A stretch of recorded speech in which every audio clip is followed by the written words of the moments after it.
Hi everyone, this is what I hope will be a brief tour of some of the buttons and visual functions of Blackboard that we maybe should consider adopting as more of a consistent departmental approach, particularly within programs, across levels within programs, as well as maybe departmentally for those modules that are shared across programs. Okay, so a lot of the biomedical and healthcare modules are shared. Biological sciences does a lot of the biomedical modules and vice versa, and forensics also does some of the biological and the biomedical modules depending on what pathway they choose. So it's probably something we should look at as a consistent approach in relevant areas. Now the basis of this is going to be my level 1 module, anatomy and physiology, and I'll use this year Cummings run as I've already set that up. This all started, all the things I'm going to go over with you, I started doing when I arrived. So I changed my level 1 module once I got given leadership of it.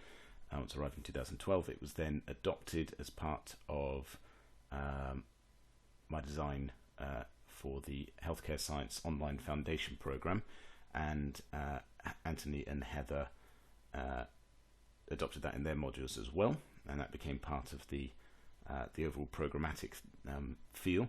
And now Anthony has adopted that into his, or taken that further into all the modules across the entire forensic program, and that's sort of the idea we're trying to get to here. So I'm going to use my level 1 module here, and the first thing that hits you is we've got the banner here. Now I have changed this banner. The other modules have slightly more simplistic ones, so I tinkered with it last week. You do need to learn a little bit of Photoshop, layers, gradations, blending, lassoing, that sort of thing, but you sort of get the gist of it. The other thing to notice is the color of this menu. Now this year I've gone with a blue color. I can pretty much choose whatever color I like because I know full well that other modules on the same level in the same program don't really do this consistent approach of buttons and things, other than really Heather's module and Anthony's. So, but the idea behind it is that if each module at a level on a program has a different color and is agreed on, students get an idea both from the color of the menu and the banner that greets them on the home page, which you can't see on every page, and that's why the color of the menu is important. Gives them a sense of where they are without having to decipher the module code, because really this should just say anatomy and physiology. It does not need to say the module code and the year and the run. The students don't care about that, but it's something they have to decipher. Major things that should be included, really, if we are going to be a little bit more consistent but not completely standardizing, is the home page should be your landing page, and by home page I mean a module page, not a content area called home. Okay, that's a completely different thing. If you have a module page that is the home page, you get the banner, you get this recent announcement, so the last 7 days, and you get, most importantly, this media gallery window. So any featured videos, any videos you've chosen to be featured videos, will appear here. Now the point of this is so that there is a welcome video for, hi, welcome to the module, I'm the module leader, here's what the module's about, here's the kind of things we're going to cover this year.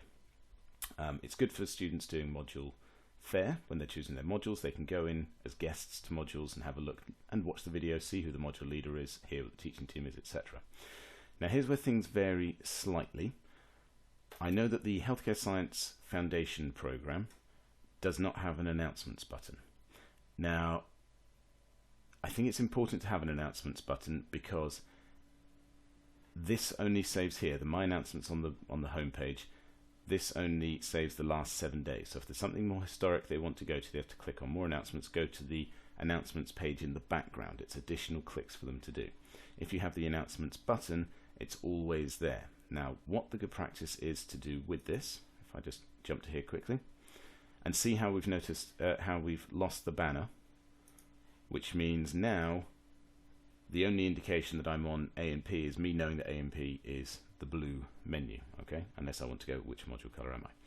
So the announcements here, this is where you'd normally have them at the beginning of the year.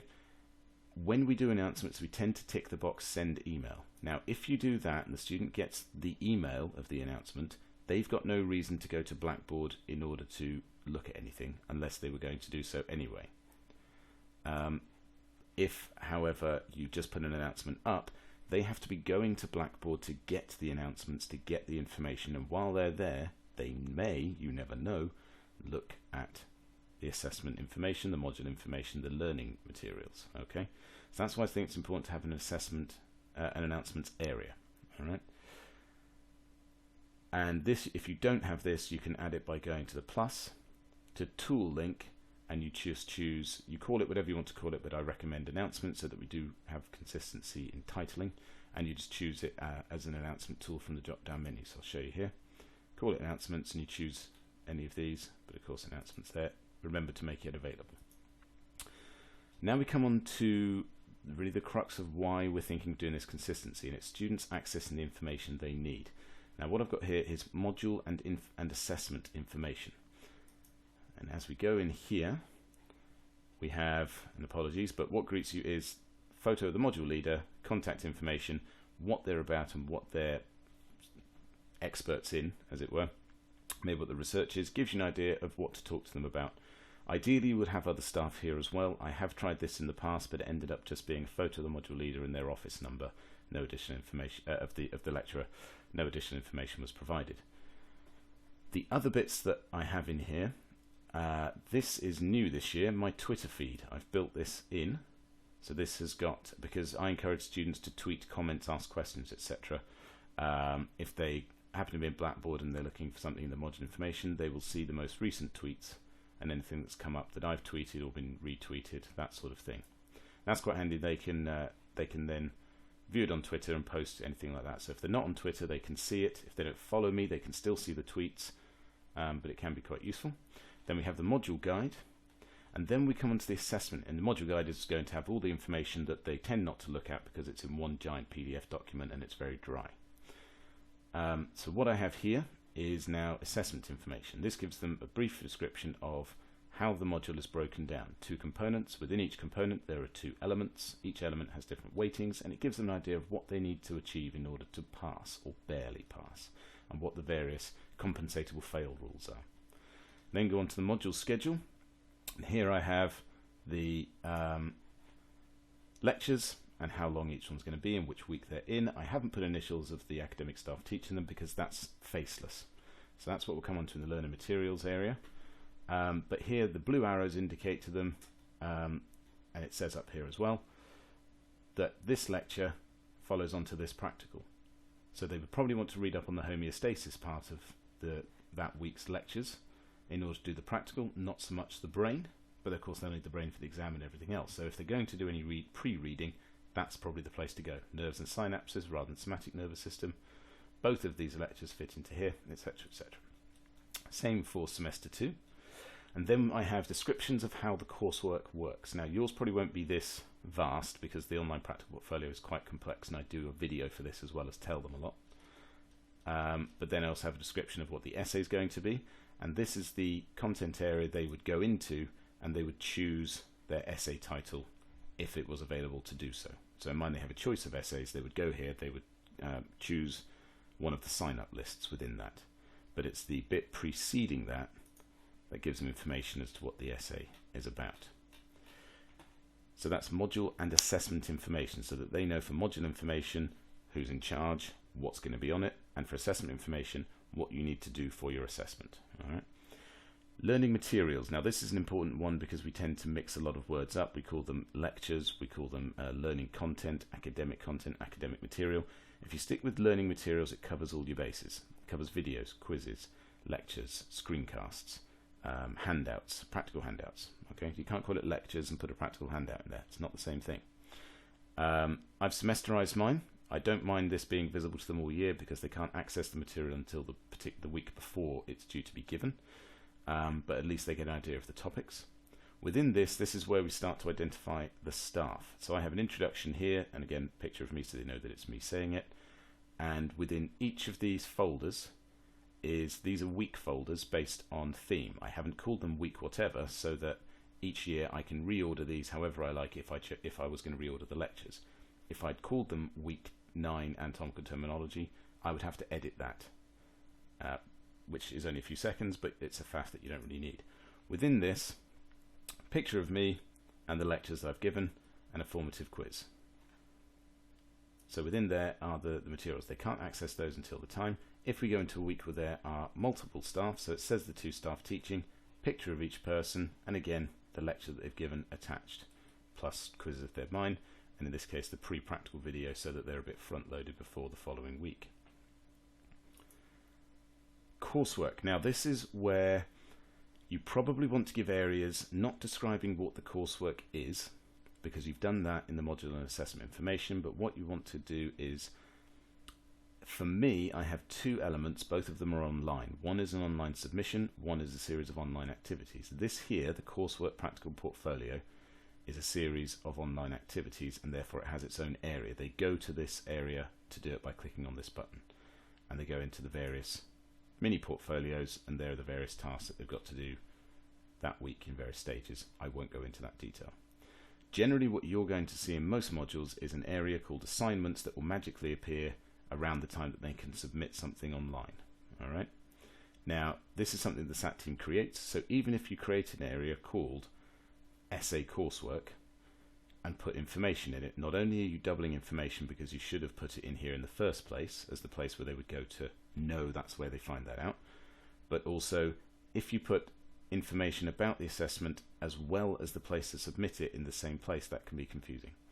So if you just leave this as where you tell them what the assessment is about and what the title of the essay might be, or whatever it's going to be, you know, to tell them that you're going to be submitting a lab book in week whatever. If it is an online submission, the SAT team will create it and it will magically appear just before they can submit whatever you do. So you risk doubling up. Assignments is not a helpful title, so when this appears, then you drop down menu, rename link, and call it something like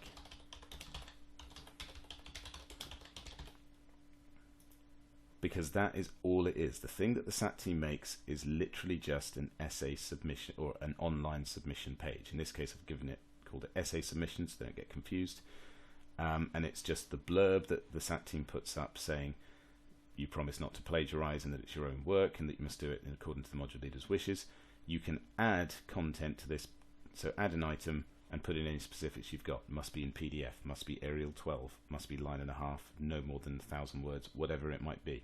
You can put your specific stuff there, but it literally is, the thing they give you is just an online submission page. If you call it that, it's more clear to the students what they're supposed to be doing. Now the final thing I'm going to show you, and apologies this has gone on so long, this is new for this year, it is the video gallery. The video gallery is something that I have added. Again, it's adding a tool, and it is the media gallery for the module. Okay, so it's all the different videos that I will have put up.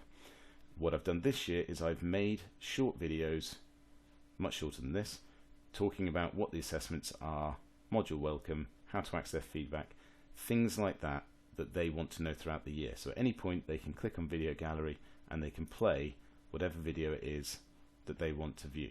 If it's a particularly important one, I will, there you go, and they can play that and choose others, a little bit like YouTube. If it is an important one, so it's a very timely one, so if it's information about the essay and their essay submission date is coming up, instead of just hoping they look at the video in the gallery, I would feature it in the homepage so it's what they see. The very last thing to tell you about briefly is the module evaluation. That will also magically appear like the assignments area towards midway through semester 2 largely. I cannot stress enough how useful it has been each year that I've done this, making the module evaluation the landing page. At the moment, the home page is the landing page, and that's how it should be most of the time. If you want your students to actually bother doing the module evaluation, make it the landing page. You can add things to that page. So module evaluation, they get there every time. It's the first thing they see when they enter the module. You can add extra items to that page to tell them why they should do it, or you can put announcements in or add a video.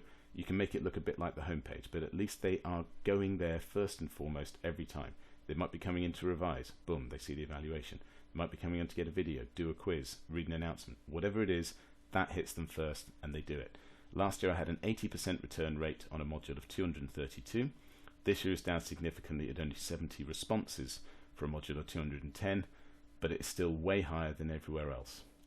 So that's incredibly useful to change the landing page around module evaluation time. Now a handy way of doing this is if you go to Teaching Style in the Course Tools menu, select Course Entry Point, and you can choose anything from that side menu. Here we've got Home, but when the module evaluation is up, you choose Module Evaluation and Submit. And you can also change your color there as well. So changing buttons, drop down menu, rename link, hide it or whatever. I'm sure everyone knows how to do that. So this is just a very long walkthrough of how a module could look so that we have a consistent approach. And trust me, it does work. The feedback tells me that it works, and it has been adopted more widely. Okay, any questions, contact me. Thank you very much.